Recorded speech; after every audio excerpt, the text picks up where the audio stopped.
Hello everyone, welcome to Switchcraft the Fingerboard podcast. My name is Jana, and this time I'm sitting here over the internet with Mallory. Hi everyone, it's Mallory Curtis, and I'm the owner of Unique Decks. Yeah, and that's partly what I want to talk to you about, but before we get to the actual company, let's first start talking a bit about you. So, how old are you and when did you discover fingerboarding? I am 24 years old, kind of crazy that I'm that old at this point. And I started fingerboarding when I was 13, when I was in 6th grade. So it's been quite a while now. And do you remember how you got into fingerboarding? I do. Me and my friend, we went to Target, and it used to be a thing we would do. We would just go to Target and find like random things to buy with like our $20 or whatever. And she went to the tech deck section, and I had never had a tech deck before, and I saw one that had the graphic said curtain 15, and that's really close to my last name, and 15 was my number from playing sports. So I was just like, oh my god, I have to get this.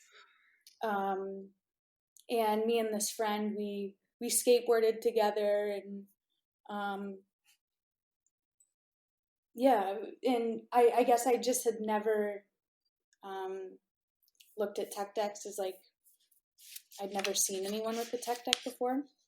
And so when I got the tech deck, I didn't know that like you could do tricks or anything like that. It was more just I liked the graphic. And then maybe a month later, I was sitting at home bored, and it was sitting on my desk. I was like, you know what? It'd be so cool if you could ollie on this. But I really didn't think it was possible. So I just like went on YouTube and searched like how to ollie on a tech deck. And that's when my mind was blown seeing Gary Chin's tutorials, weak fingers on YouTube. So I saw that you can do literally every trick on a skateboard that you can do.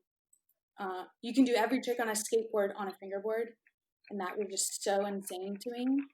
So that night, I spent about 2 hours trying to ollie, and when I finally did it, I like ran downstairs so excited to show my parents, and then I couldn't do it again. But like from that moment forward, I was just like so obsessed with like figuring it out.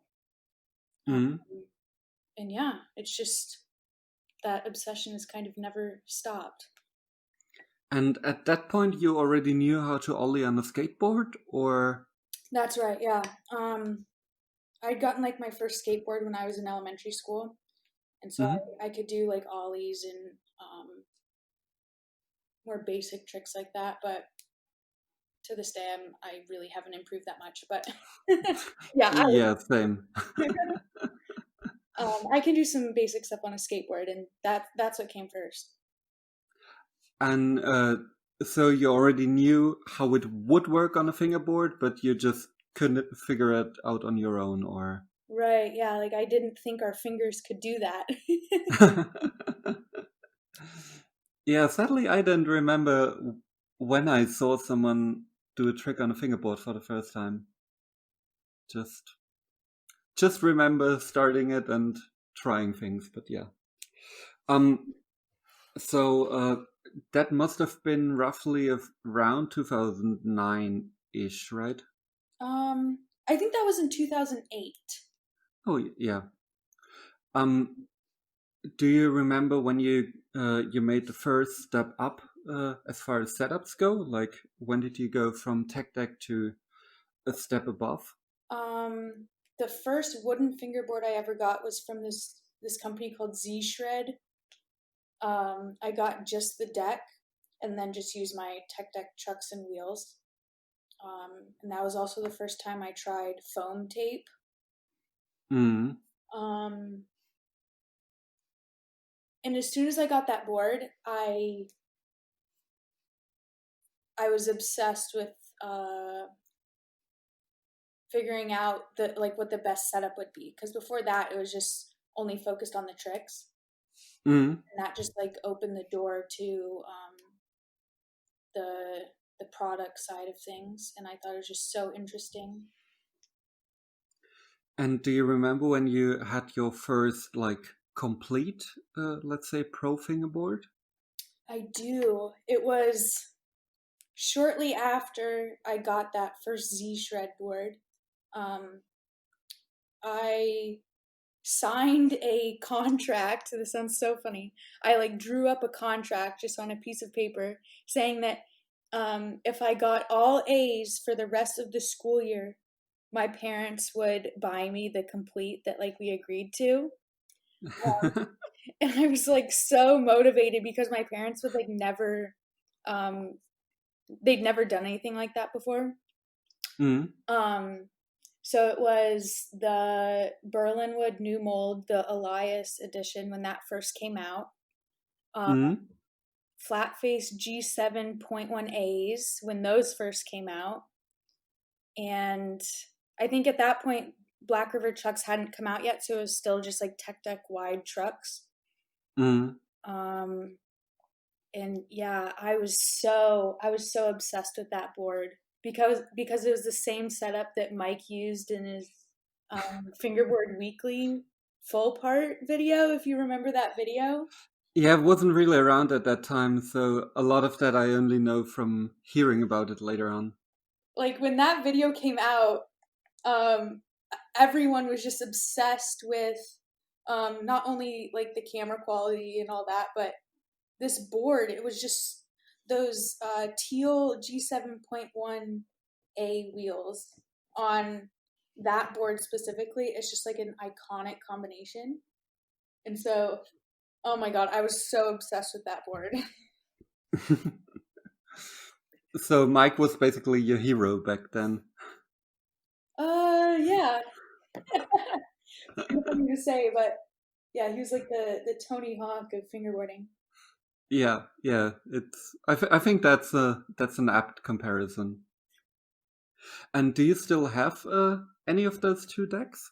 Unfortunately, no. Well, no, I have the Z Shred, but I don't have the Berlinwood. My dog chewed it up. Thankfully, I already had I a only board. I only heard that about homework before. I think I have a picture of it somewhere. I was so upset. And then I got scammed for the wheels. I was doing a trade with someone on YouTube, and she scammed me. Oh. Yeah, kind of a bummer, but it happens.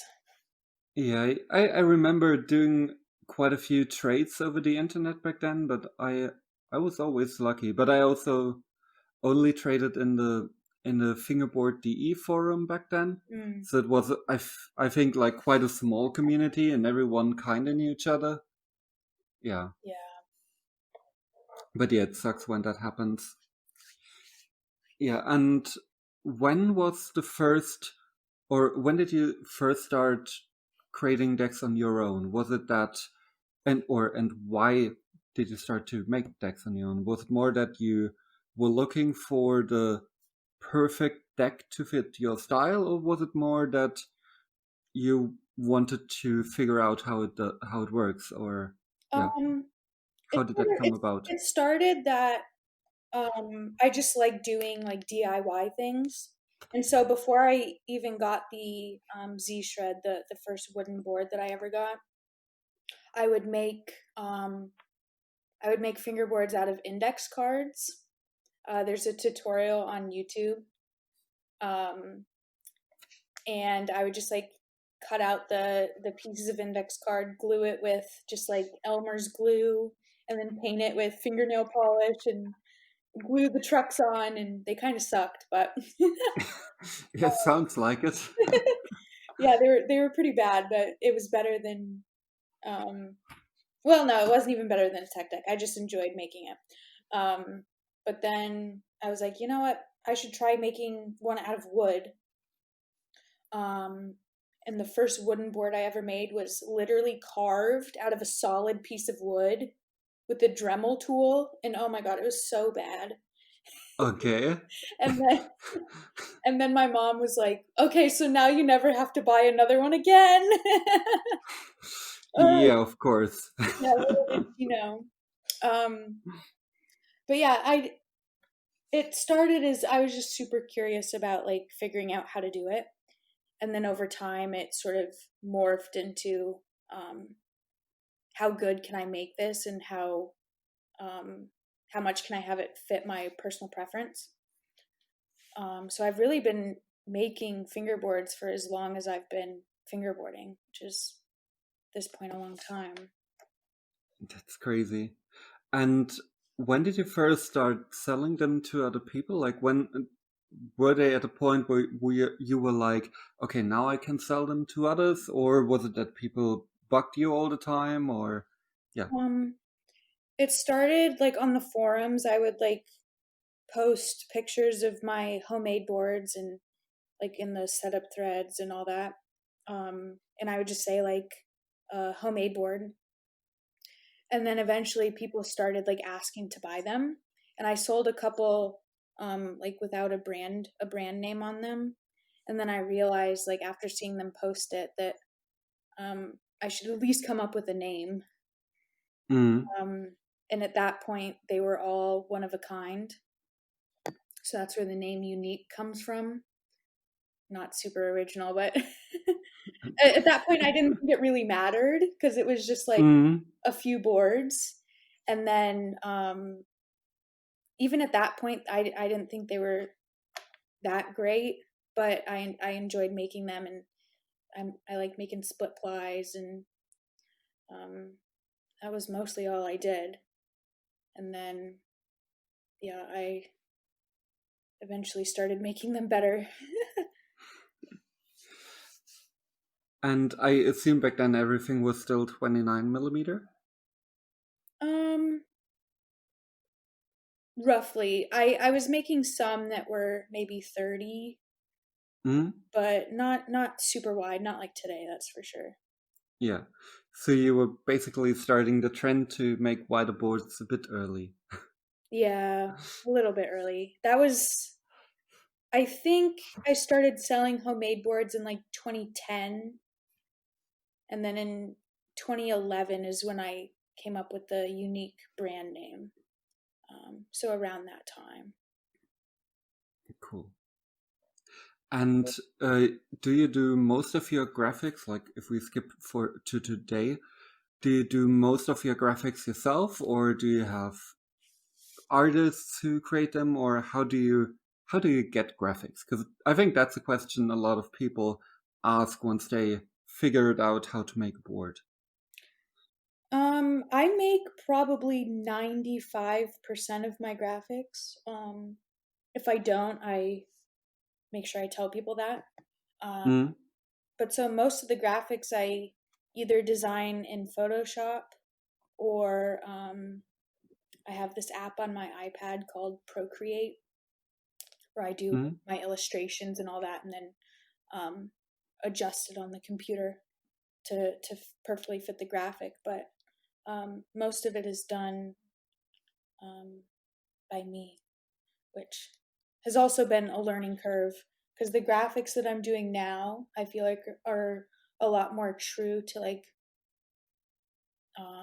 what I actually like than Mm. graphics that I did like several years ago. Because when I first started doing graphics, it was more like what people wanted me to do and not what I actually wanted to make. And also, my artistic skills I think have improved quite a bit, so that makes it easier. Yeah, that was something I was meaning to ask, if you started illustration and art before you made fingerboards, or if that was born out of necessity. Um, I feel like the illustration part was out of necessity, but I was super into Photoshop and like graphic design when I was in high school. I took a bunch of classes for that. Um, and that I think that really helped me. But more the visual style, I had to develop that over time and figure out like what I actually wanted to represent. So yeah, it's kind of a combination of both, but mostly from necessity. Mm-hmm. And let's continue on the deck making subject for a bit. What do you think about a lot of like deck companies popping up over time? Because I assume back then you had to come up with your own mold, or how did you get a mold? Yes. So the first boards I sold was with a mold that I made myself. Mm-hmm. And that took quite a bit of figuring out, I would say, because there wasn't like a tutorial saying how to make like a professional mold. Mm-hmm. Where now like anyone can just go and buy like a professional mold designed by someone else to their specifications. Yeah. So it seems like now, this might be a controversial statement, but uh, I think companies are a little bit easier to start now because Mm-hmm. you essentially get everything you need without really figuring too much out yourself besides um, like the craftsmanship and that sort of thing. But all of the Yeah. supplies and materials are pretty readily available. Um, so yeah, You have. I think one of the biggest hurdles now for brands is finding a way to like set yourself apart because it's so easy to start a company now. Mm-hmm. Where when I started, one of the biggest hurdles was making a good board, and then the branding kind of came after that.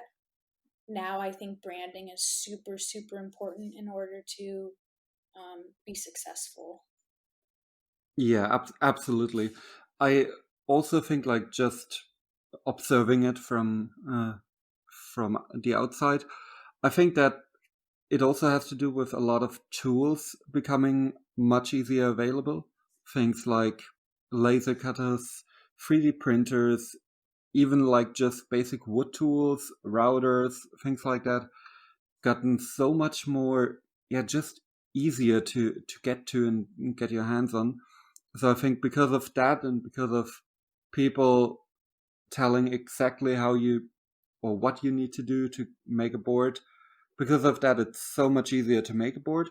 Mm. And because of that, I think the branding, like you said, is the absolute most important thing. Because I assume like when I buy a board from, let's say, the Aussie Berlin shop or from Qatar, Mm-hmm. then I pretty much assume that those boards are well made. Like I don't assume to get something where all the edges are rough or the shape is not symmetrical or things like that.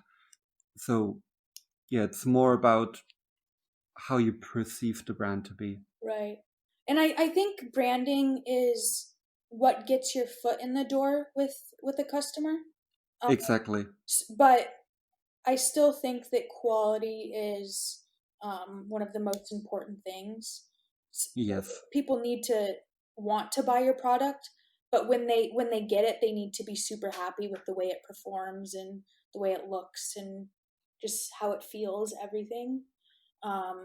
So I don't know if I want to say that branding is the only. It's definitely not the only important thing, but it's how you're gonna get people to recognize you. Absolutely. Like in the last or in a few episodes ago, I talked to Losh from Flint, and I think Flint is basically the prime example. It gets a lot of attention because of the graphics and because the branding and everything around Flint. Mm-hmm. But when you get your hands on a Flint, you usually can expect a very high quality, and that's why people come back to it, like Right. in my opinion. And I think things like that are why a lot of companies don't really make it that far off the ground, because they don't get people to buy their things in the first place, and then they don't get them to buy something again. Right. Yeah, you need to have repeat customers. That's how you'll stay around. Yeah. Yeah, I always say that to me, I like a board company when the second board I buy from them is great. Because one good board you get from a lot of companies, but when the second one is pretty much exactly what you wanted and just a fresh copy of the old one, then that's the company I like. Right, and that's where the consistency is so important. Yeah. That's something that a lot of companies struggle with when they're first getting started, is having every board be the same, so that people know what to expect when they buy from you. In my opinion, I think that you shouldn't change things up too much, because with like the way you cut the board or the way you sand or anything like that, because if people were accustomed to the way you were originally doing it and they want another one, they can't get it.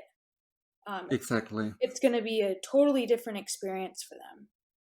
Yeah, and for me, like when something like that happens, it pretty much feels like a different board. Like it could as well be a different company. Right. Because when I found a board that I liked and I just want to get a new one because the pop has faded or something happened to the board, and it then feels completely different, and I'm like, it's not what I wanted.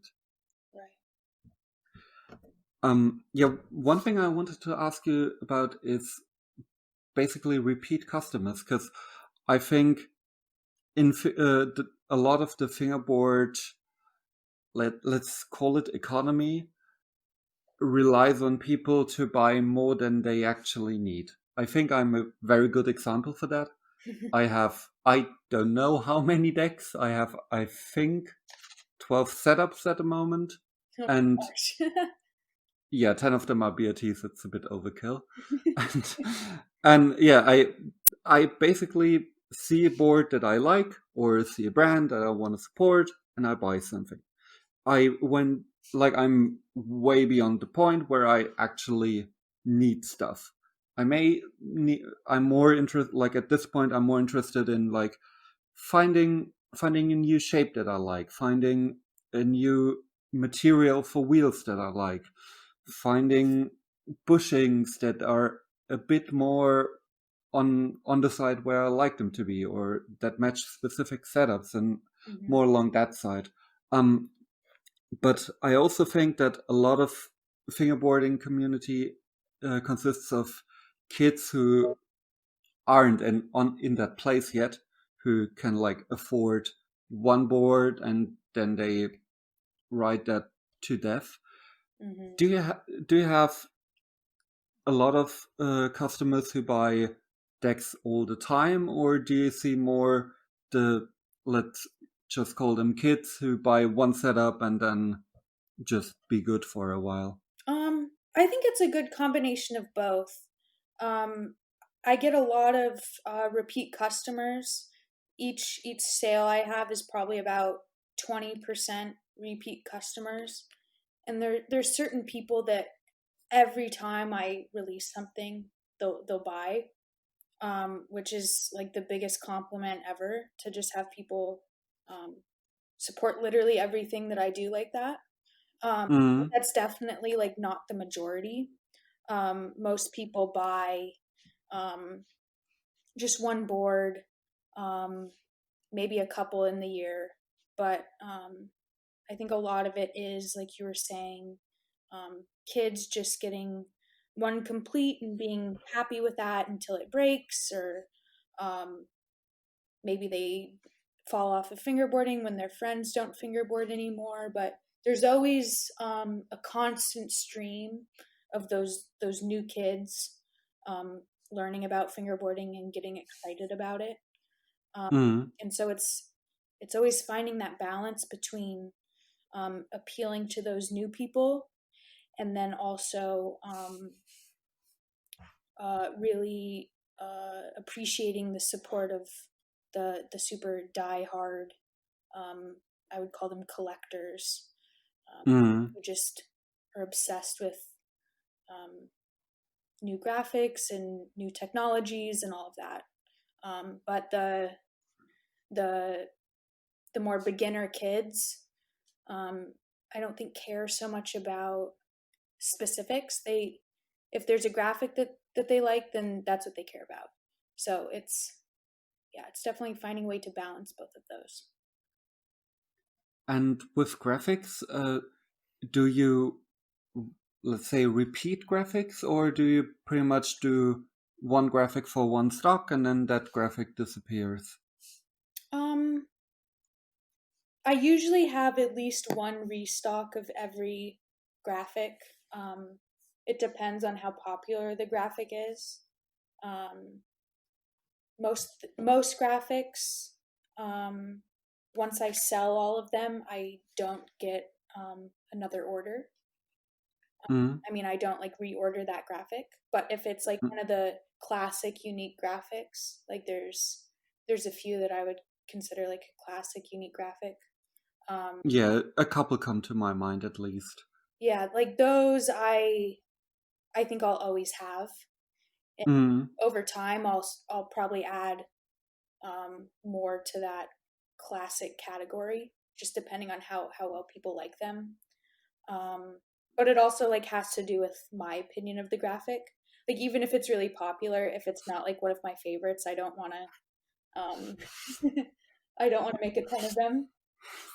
So yeah, it's more how I feel in combination with how much other people like it. Yeah. Has there ever been a situation where you looked at an old graphic and were embarrassed that you did something like that? Like where someone posted a picture of a setup and you were like, ah, damn, I did that graphic. I don't know if embarrassed is the right word, but in the past I've done like quite a few like spoof graphics. Like I had the Ninja Turtle graphics, which people love, and Yeah, I know that one. in the Patagonia logos, it looks like mountains and sunset Yeah, and all that. People really, I actually like that one.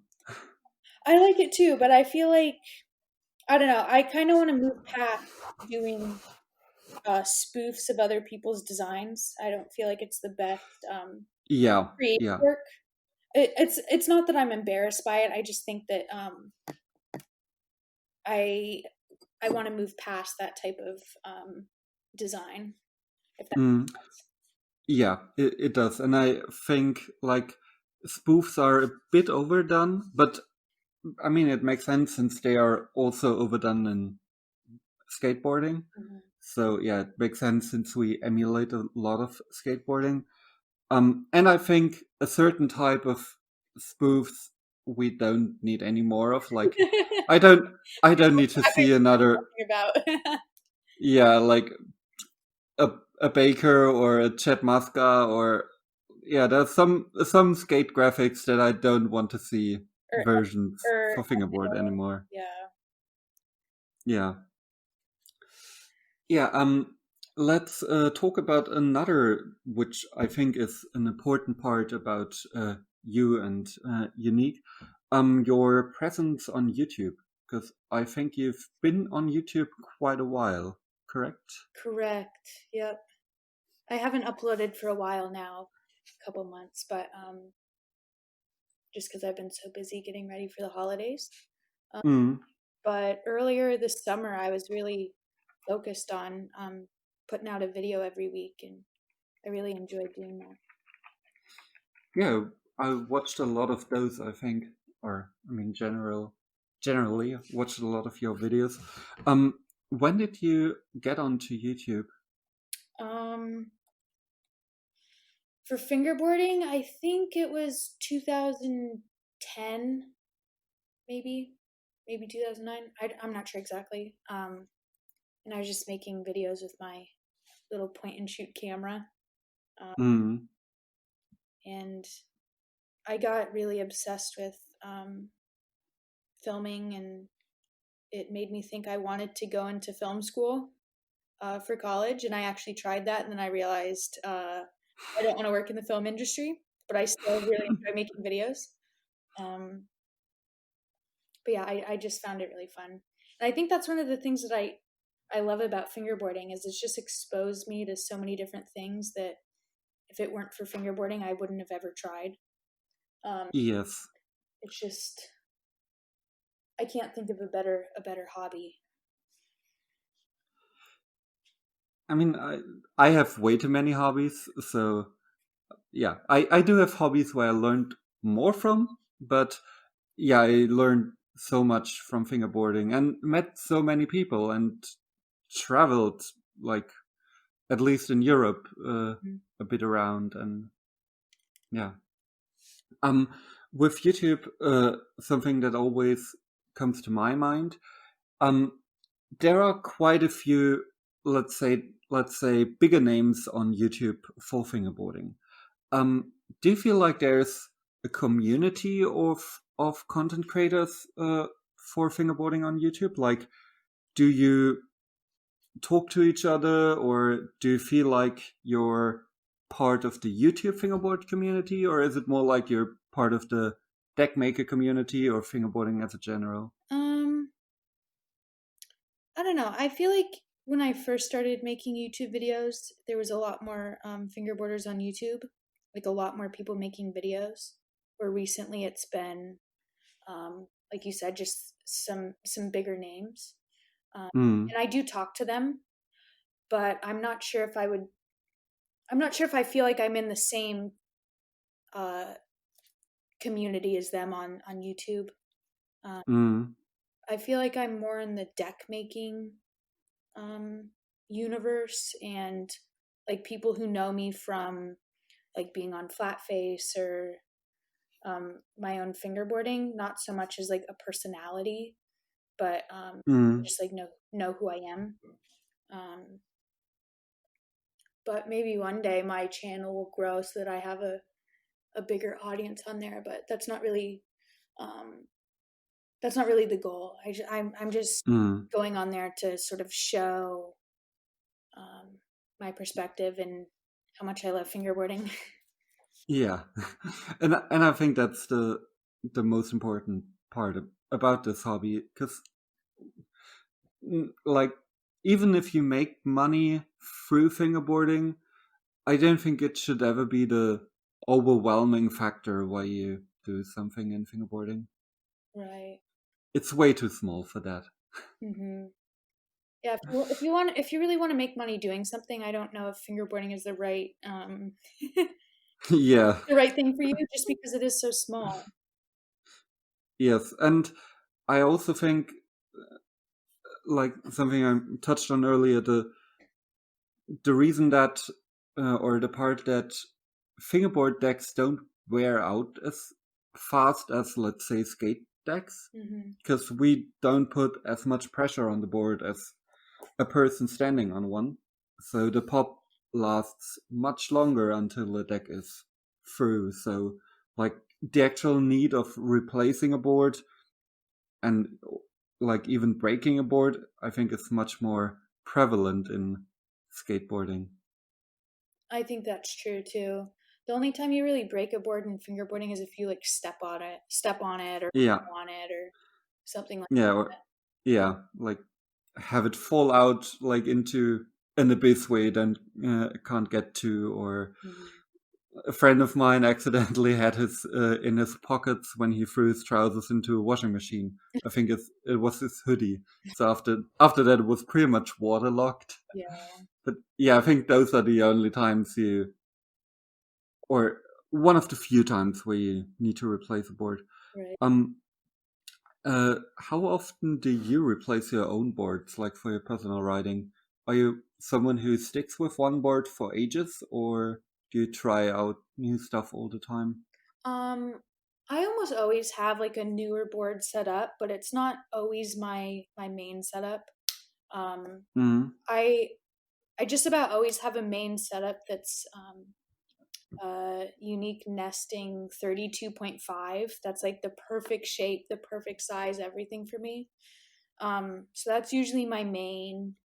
And then when I really love a board, I'll have it set up for usually at least 6 months or so when it really feels nice.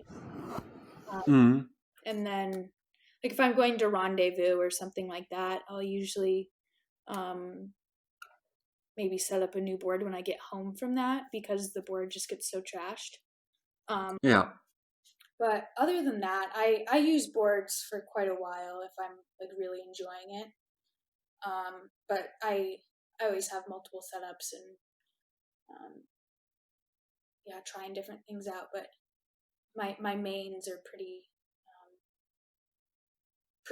consistent. Yeah, I think pretty much depending on how you ride, 3 to 6 months seems like the sweet spot for a deck to feel perfect, and after that, depending how hard you ride or how much you ride, a deck can lose pop, but some decks just never lose pop. Like, it all depends. Yeah, let's talk about rendezvous and things like that. You've been going to rendezvous for quite a while, it seems. Yeah, I think my first rendezvous was in 2012.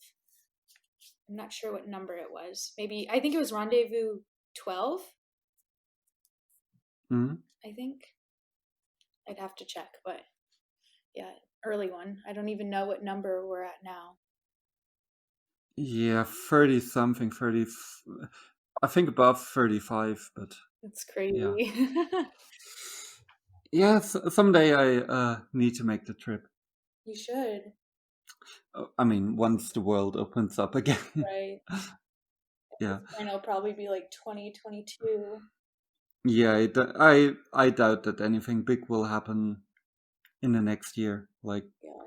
I talked to a friend, a good friend of mine, about other hobbies we have today, because a lot of those have been cancelled, or a lot of those events. So we talked about if those events would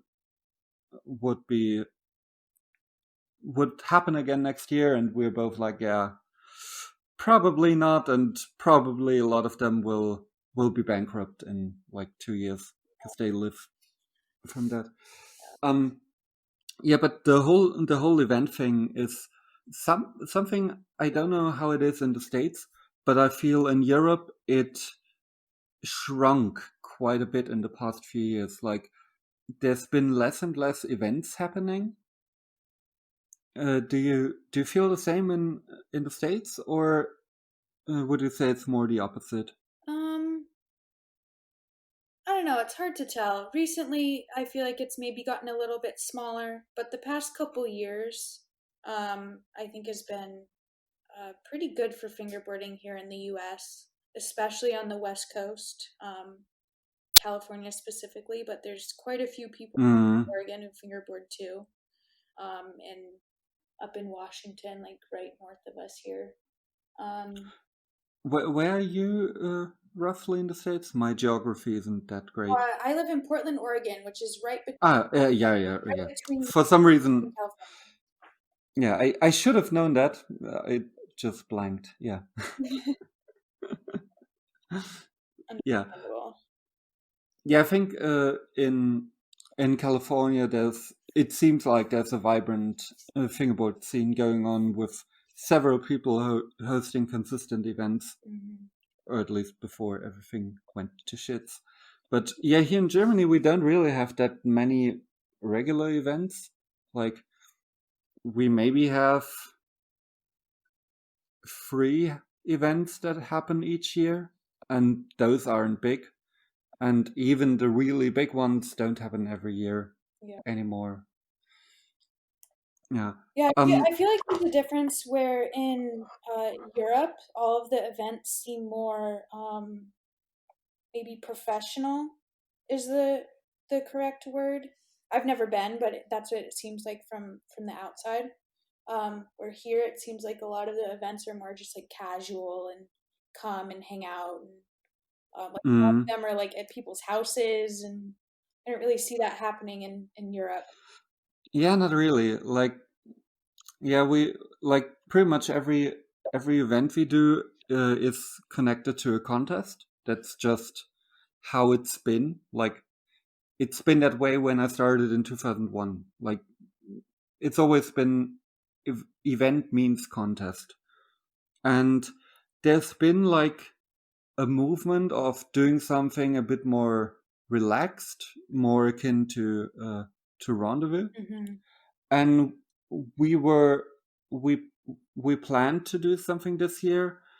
Maybe we'll get to do it next year, because I also have a because I was talking about doing some event with some friends, and yeah, the biggest problem is always how do I get the location, because here in Germany that is like the biggest hurdle, and I have connections to someone who has a location that would be suitable, so we hope that we can do something there. But yeah, Well, that would be awesome. I don't know when. And we also were talking about doing something akin to the Weißwurst ist Jam, if you know that one, the one from Munich. I don't think I do.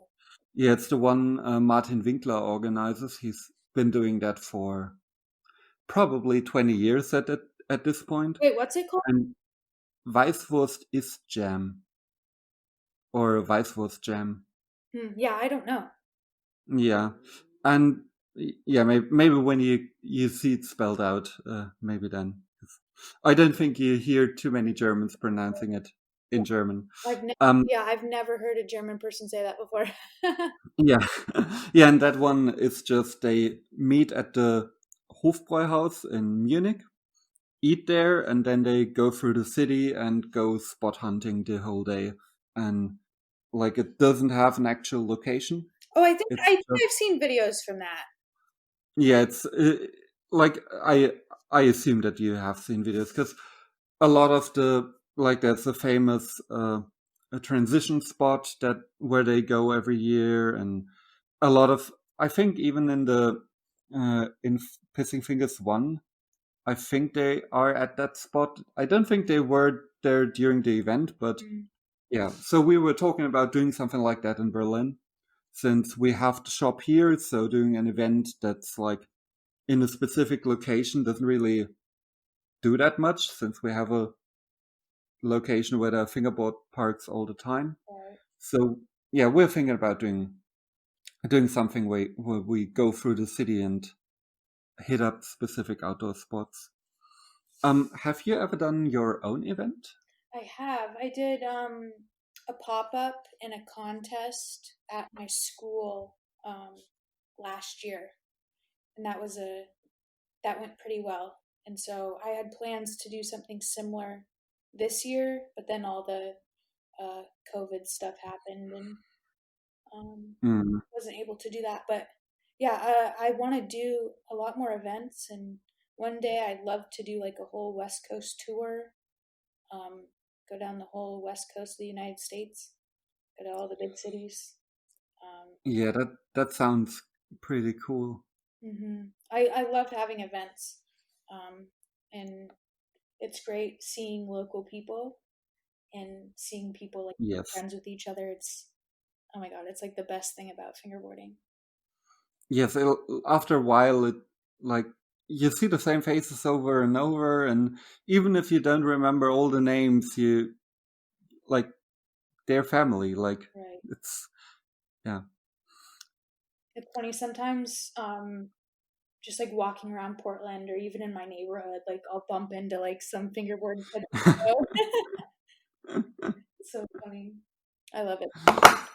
Yeah, I love it too. Like especially here in Berlin, we have a very vibrant fingerboard community with a lot of let's say shop regulars who at some point all become friends. Like we don't even meet at the shop anymore. Like we hang out, yeah, basically whenever it's possible.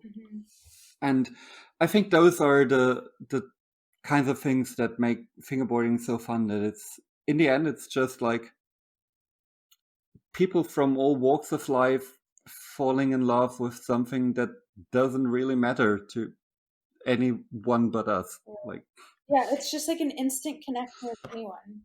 It's the same yeah, thing like going to rendezvous. Like you can sit there and talk to anybody for like an hour, and yes. I've never experienced anything quite like it. Yeah, when I was at the last Fast Fingers and was sleeping at the Steig, and I think it was the day after the event. Like there weren't that many people sleeping at the Steig, but still a few. And I usually I don't wake up super early, but when I'm with a bunch of people, I'm usually one of the ones who wakes up first because I only need like 6 hours of sleep or something like that. So yeah, I woke up and there were only Losh and Ricardo awake, and I obviously knew who they were, but I never talked to them before, and just sitting with them outside in the morning after the event, talking about them, like it didn't feel like I didn't know them before. Like Right.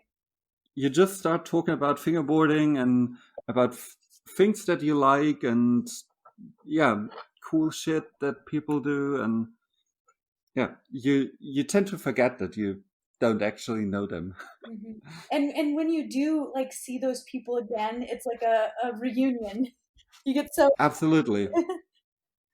Like when I think that was the main reason that I decided to go to Pateo in that year, and it was one of the best events I've been to because it felt like the whole thing was a family affair. Like, and one thing I also really like about fingerboarding, I think that's more of a thing in Europe rather than the States. But when I'm at a big event and someone is standing at the table, I don't really need to speak the language they speak to be able to play a game of skate with them. And that's something I really enjoy. Like just or don't even has to be a game of skate, like just standing with someone at a spot, celebrating your close calls and your makes.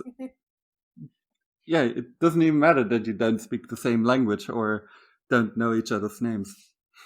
it's a magical thing. Yeah.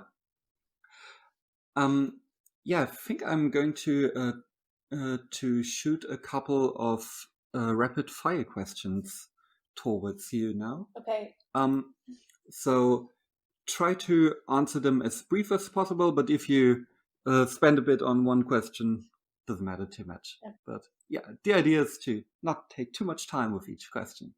So, what's your favorite wheel? Flat face, either Black River Edition or G4s. I also like the J material a lot. So, any I like them a lot as well. Favorite deck and shape? unique nesting 32.5. Now I'm going to interrupt the rapid fire question.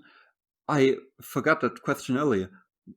Why are your shapes called nestling and hatchling? Or nest? Yeah, Uh, there's hatchling, nestling, and juvie, and they're all this is funny.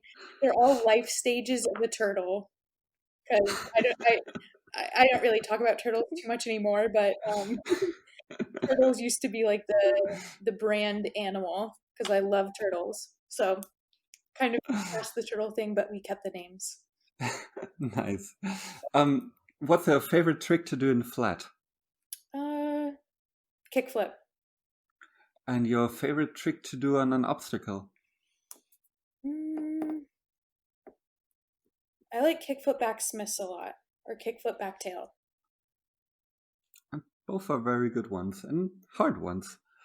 Um, what's your favorite song right now? Oh gosh. I really like there's her name is Phoebe Bridgers and Maggie Rogers. They both did a cover together of the song Iris. It's really good. Can't say I heard of that. Maybe I'll check it out later. Give it a listen. Um, do you prefer outdoor or indoor fingerboarding? Indoor. What's your favorite obstacle? Probably just like a simple ledge. I have a concrete ledge that I made, or for a long time I loved the Black River brick box. Mm. Yeah, the simple obstacles you can get a huge mileage out of. Mm-hmm. Concrete or wood ramps? Right now I gotta say concrete. I love concrete. Switch, regular, nollie, or fakie? I like nollie a lot, but I mean regular is easiest. So Do you have hobbies outside of fingerboarding? I do. I'm into photography. Um, I do a lot of things with my dog, so we go hiking and camping and stuff like that. I do art for like not unique, like I draw in my sketchbook and stuff like that. I So art that's not unique. yeah, I read a lot too. I watch a lot of TV shows. What genre do you prefer in books? I read a lot of nonfiction, and then I also read, um, well, just like literary fiction in general, Hmm. like things that win awards. And um, Yeah. I recently just started reading Barack Obama's book that he just Ah, yeah. um, yeah. Nice. Do you have a favorite fingerboard video? That's a hard one. Uh, Maybe like some of the classic Herrick's videos, like um, Elias at the Herrick's 2012. Yeah, that's something I that came up quite a bit in doing these interviews. I miss those videos so much. Yeah, it's a bit of a shame that Harry stepped away from doing videos. Hmm. Yeah. Um, do you prefer a flat ground with an obstacle or a park? Um,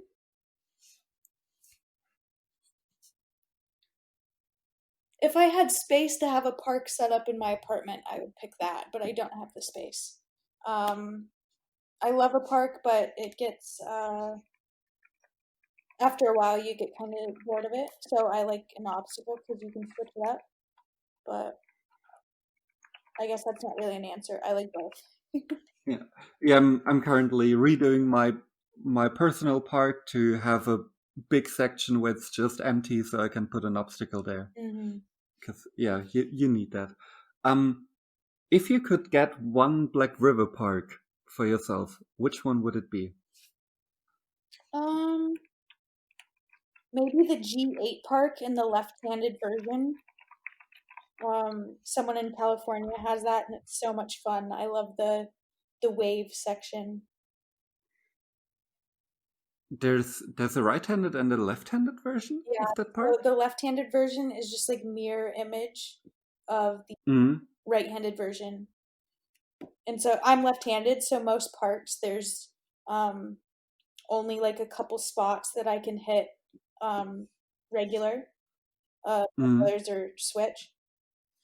yeah, So I wish that was something that Black River thought about a little bit more when designing parks, is having it be good for both left and yeah, right-handed people. yeah. I think the G8 is a very good park overall, and I also like it switch and regular for me. So yeah, it's a nice park overall. Um, heel flip or kick flip? Recently, heel flips. I've been loving heel flips recently. Who's your favorite fingerboarder? Mm, that's a tough one. Um, Probably my friend Alex. He's on the unique team. He's so good. What's his Instagram handle, or does he have one? He changes it all the time. Let me see. His Instagram is drinkball. Don't think I heard of him. Check him out. He's Oh, he's really good. oh yeah, yeah. He followed me, but I didn't follow him. Yeah, that's fixed now. Um, Do you prefer homemade or bought ramps? I make a lot of ramps. I also make parks too. So I would Mm. I would say that just because almost anything that, especially like Yeah, wood ramps, I don't really buy wood ramps anymore. Um, yeah, same. but like my friend Ricky, who owns Good Evening Concrete, he does like really awesome concrete obstacles, and that's something that I Mm. think is definitely worth the money. Yeah, they look great. I haven't tried them yet, but they look great. Do you prefer loose, tight, or medium trucks? Um, Medium, not like super loose, so it's like wobbly, but Mm. you definitely want to feel yourself turn, Yeah. lock in, Um. crook, and everything. Yeah. What was your last personal NBD? Like the last trick you landed where you were like, "That's a cool one." Um, Recently I learned nollie inward heel, um, revert, like frontside revert. Mm-hmm. That one feels nice. Yeah, I can't do nollie in wood heel. Like that is like the last trick that I'm completely far away from. I still feel the same Um, way about nollie hard flips. For some reason, I I can't do it. I kind of like them, but I never do them in a game of skate because it's so hard to tell if they are proper hard flips or shoves. So Right. I just rather not do it in a in a game of skate. About, yeah. Speaking of game of skate, what's your most hated trick in a game of skate to do after the opponent said that one? Nollie hard flip. um, Plastic or urethane wheels? Plastic. What's your favorite drink? Coffee in the morning and beer in the evening. That's something I can get along with. um, do you have any sponsors, and who are they? Yeah, I'm sponsored by Flatface, and that's it, and myself. But Yeah. Do you have any dream sponsors? um, I used to really want to be on Black River, but now I don't know if I care. I don't. Yeah, At this same. point, I don't really care about sponsors. It's more just about making friends and Yeah. yeah. What's your favorite Instagram follow? Um, Like an account you're following that you enjoy seeing content of?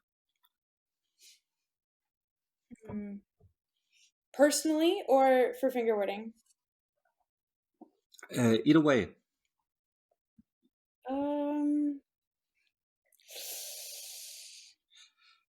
I will say I love seeing a fingerboard meme, but they don't post really. So, um,